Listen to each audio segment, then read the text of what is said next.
یزید نے بندروں کو سونے کی ٹوپیاں پہنائی ہوئی تھی، کتوں کو سونے کی ٹوپیاں پہنائی ہوئی تھیں، فاسق تھا، فاجر تھا۔ یزید نے سکی بہن کے ساتھ نکاح کرنا جائز قرار دیا تھا، استغفر اللہ۔ 3 دن تک مسجد نبوی میں گھوڑے بندھے رہے، اس کے علاوہ سینکڑوں صحابیات جو ہیں ان کی عصمت دری کی گئی۔ آگے والے وہ الفاظ میرا ایمان نہیں گوارا کرتا کہ میں بولوں، زبان سے ادا کروں۔ اعوذ باللہ من الشیطان الرجیم، بسم اللہ الرحمن الرحیم۔ الصلاۃ والسلام علیکہ یا رسول اللہ وعلی آلہ واصحابہ یا حبیب اللہ۔ السلام علیکم ورحمۃ اللہ وبرکاتہ۔ دوستو کیسے ہو؟ اللہ تعالیٰ تمام دوستوں کو خوش رکھے، تمام زمینی آسمانی پریشانیوں سے، آفات و بلیات سے محفوظ رکھے۔ دوستو اگر آپ نے ابھی تک ہمارے چینل کو سبسکرائب نہیں کیا تو ہمارے چینل کو سبسکرائب کر دیں۔ نبی پاک علیہ الصلوۃ والسلام کا فرمان ہے، بلغوا انی ولو آیہ، اگر میری طرف سے ایک آیت ہی پہنچے تو دوسروں تک پہنچا دو۔ تو اس میں آپ بھی صدقہ جاریہ آپ کے لیے ہوگا، آپ بھی دین اسلام کی تبلیغ میں شامل ہو جائیں گے۔ تو سامعین محترم، تو آئیے چلتے ہیں، بات شروع کرتے ہیں۔ تو سامعین محترم، امام علی مقام امام حسین علیہ الصلوۃ والسلام پر یزید نے ظلم ڈھائے، اور میں آج آپ کی خدمت میں یہ واقعہ ہررا پیش کرنے والا ہوں کہ جو یزید نے مدینے پر حملہ کیا تھا میدان کربلا میں امام علی مقام امام حسین علیہ الصلوۃ والسلام کو شہید کرنے کے بعد۔ تو سامعین محترم، امام علی مقام امام حسین علیہ الصلوۃ والسلام پر اتنے ظلم و ستم کرنے کے بعد، امام علی مقام علیہ الصلوۃ والسلام کو اور ان کے خاندان کو ذبح کرنے کے بعد بھی یزید کی وہ حبس، وہ آگ اور وہ شیطانی کرتوت کم نہیں ہوئے، بلکہ اس سے زیادہ ہو گئے۔ جب امام علی مقام امام حسین علیہ الصلوۃ والسلام کی شہادت ہو گئی تو مدینے میں رہنے والے کافی صحابہ کرام نے یزید کی بیعت توڑ دی۔ جب یزید کی بیعت توڑ دی کہ یہ فاسق ہے، فاجر ہے، بدکار ہے، زانی ہے، شرابی ہے، تو یزید کو جو لوگ اپنا امیر سمجھتے ہیں یا پھر یزید کے بارے میں کہتے ہیں کہ یزید امیر المومنین تھا، یزید فلاں تھا، ڈمکاں تھا، لعنت بھیجتا ہوں میں ان پہ بھی اور یزید پہ بھی۔ تو سامعین محترم، یزید کے بارے میں کتابوں میں ملتا ہے کہ یزید نے بندر رکھے ہوئے تھے اور کتے رکھے ہوئے تھے، گھوڑے رکھے ہوئے تھے لڑائی کے لیے۔ بندروں کو سونے کی ٹوپیاں اس نے پہنائی ہوئی تھیں۔ نواسہ شہادت سید الابرار مناقب فی آل نبی المختار، یہ بڑی ایک مستند کتاب ہے تاریخ کی۔ تو اس میں موجود ہے کہ یزید نے بندروں کو سونے کی ٹوپیاں پہنائی ہوئی تھیں، کتوں کو سونے کی ٹوپیاں پہنائی ہوئی تھیں۔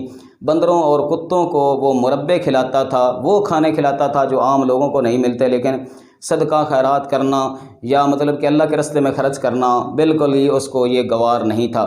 بہرکیف سامعین محترم، یزید ظالم تھا، فاسق تھا، فاجر تھا۔ یزید نے سکی بہن کے ساتھ نکاح کرنا جائز قرار دیا تھا، استغفر اللہ۔ تو سامعین محترم، امام علی مقام امام حسین علیہ الصلوۃ والسلام کی شہادت کے بعد جب مدینے کے رہنے والے صحابیوں نے، اکثر صحابیوں نے یزید کی بیعت توڑ دی تو یزید غصے سے پاگل ہو گیا کہ میری بیعت انہوں نے کیوں توڑ دی ہے۔ یزید نے اہل شام کو اپنے ساتھ ملا لیا۔ امام اعظم ابو حنیفہ رضی اللہ تعالیٰ عنہ کے کہنے کے مطابق، امام احمد بن حنبل کے مطابق، آپ کے قول کے مطابق، یزید نے شامیوں کو اپنے ساتھ ملا لیا اور اہل شام جو ہیں وہ یزید کے لشکر میں شامل ہو گئے اور مدینے پر حملہ کر دیا۔ 3 دن تک مسجد نبوی میں گھوڑے بندھے رہے، 3 دن تک مسجد نبوی میں گھوڑے بندھے رہے۔ وہ مسجد جو نبی پاک علیہ الصلوۃ والسلام نے تعمیر فرمائی تھی، خود شانہ بشانہ صحابہ کے ساتھ پتھر اٹھا اٹھا کر نبی پاک علیہ الصلوۃ والسلام لاتے تھے، اور حضور علیہ الصلوۃ والسلام جس مسجد میں نماز پڑھاتے تھے، وہ مسجد جس مسجد میں نبی پاک علیہ الصلوۃ والسلام پر قرآن نازل ہوتا تھا، وہ مسجد جس میں نبی پاک علیہ الصلوۃ والسلام قرآن اور حدیث کا درس دیتے تھے، وہ مسجد جس میں نبی پاک علیہ الصلوۃ والسلام کے پیچھے صحابہ کرام نمازیں پڑھتے تھے۔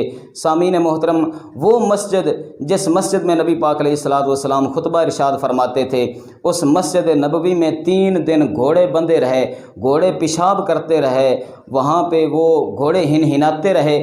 3 دن تک مسجد نبوی میں نہ اذان ہوئی نہ جماعت ہوئی۔ تو سامعین محترم، 3 دن تک یزید کا لشکر جو تھا وہ مدینے میں رہا اور کافی صحابہ کرام کو شہید کیا گیا۔ حضرت عمر بن خطاب رضی اللہ تعالیٰ عنہ کی شہادت ہوئی تو آپ نے اس لیے خاموشی اختیار فرمائی کہ تاکہ مدینے میں خون ریزی نہ ہو۔ حضرت عثمان غنی رضی اللہ تعالیٰ عنہ، آپ کی شہادت بھی ہوئی تو آپ بھی خاموش رہے کہ مدینے میں خون ریزی نہ ہو۔ حضرت علی المرتضیٰ شیر خدا رضی اللہ تعالیٰ عنہ، آپ کو بھی شہید کیا گیا تو آپ بھی خاموش اس لیے رہے کہ تاکہ مدینے میں خون ریزی نہ ہو۔ سامعین محترم، حضرت علی المرتضیٰ شیر خدا رضی اللہ تعالیٰ عنہ کو جب تلوار کا کٹ لگا تو آپ کو دودھ یا پانی پیش کیا گیا تو آپ نے کہا کہ پہلے اسے ابن ملجم کو دیں جس نے اتنی بھاری تلوار اٹھائی ہے، اسے زیادہ پیاس لگی ہوگی۔ تو سامعین محترم، اتنا صبر تھا ان میں، انہوں نے صرف اس لیے کوئی انتقام نہ لیا کہ تاکہ مدینہ رسول میں خون ریزی نہ ہو، لیکن یزید نے یہ سارا کام کر دکھایا۔ امام علی مقام امام حسین علیہ السلام نے بھی مدینہ اس لیے چھوڑا تھا کہ تاکہ مدینہ میں خون ریزی نہ ہو، یزید کہیں لشکر لے کر مدینہ میں نہ آ جائے۔ تو سامعین محترم، وہی کام ہوا۔ امام علی مقام امام حسین علیہ السلام کی شہادت بھی ہو گئی، سارا خاندان بھی ذبح ہو گیا، ظلم و ستم بھی برداشت کیے، لیکن یزید ظالم پھر بھی باز نہ آیا، مدینے پر حملہ کر دیا۔ 3 دن تک مسجد میں نہ اذان ہوئی نہ جماعت ہوئی، 3 دن تک مسجد نبوی میں گھوڑے بندھے رہے، اور کثیر صحابہ، سینکڑوں صحابہ شہید ہو گئے، اور اس کے علاوہ سینکڑوں صحابیات جو ہیں ان کی عصمت دری کی گئی۔ آگے والے وہ الفاظ میرا ایمان نہیں گوارا کرتا کہ میں بولوں، زبان سے ادا کروں، ان کی عصمت دری کی گئی، ان کی توہین کی گئی، ان کی تذلیل کی گئی، اور صحابیات کا تقدس پامال کیا گیا۔ تو یہی الفاظ میں صرف بول سکتا ہوں۔ تو بہرکیف سامعین محترم، یزید لعین نے خانہ کعبہ پر بھی حملہ کیا تھا۔ تو سامعین محترم، اسی طرح یزید نے ظلم و ستم کی تمام جو حدیں تھیں وہ توڑ دیں، ظلم و ستم بے حد بے انتہا کر دی۔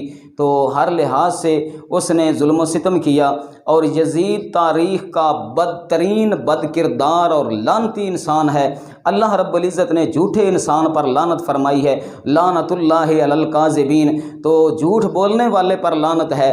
تو سامعین محترم، یزید جو ہے اس نے تو اس سے بھی بڑے ظلم کیے، جھوٹ بھی بولتا تھا، شراب بھی پیتا تھا، بد کردار بھی تھا، اور پھر ظالم بھی اتنا پرلے درجے کا ظالم تھا کہ تاریخ میں ایسی ظلم کی کوئی داستان نہیں ملتی۔ اگرچہ کچھ بادشاہوں نے اس سے زیادہ لوگ بھی قتل کیے ہوں گے، لیکن امام علی مقام امام حسین علیہ السلام اور نبی پاک علیہ السلام کی آل کے خون کا ایک قطرہ ترازو کے ایک پلڑے میں رکھا جائے، پوری امت محمدیہ کے تمام شہداء کا خون ترازو کے دوسرے پلڑے میں رکھا جائے، اور پھر اسے ایمان کی قوت سے اس ترازو کو اٹھایا جائے، تو جس پلڑے پہ امام علی مقام یا نبی پاک علیہ السلام کی آل کے خون کا ایک قطرہ ہوگا، وہ پلڑا جو ہے وہ ہماری نظروں میں بھاری ہے، کیونکہ نبی پاک علیہ السلام کی آل اولاد کا خون جو ہے بہت قیمتی ہے، کیونکہ وہ آل رسول ہیں۔ تو بہرکیف سامعین محترم، ملیں گے نیکسٹ ویڈیو میں، تب تک کے لیے اجازت مانگتا ہوں۔ اللہ حافظ۔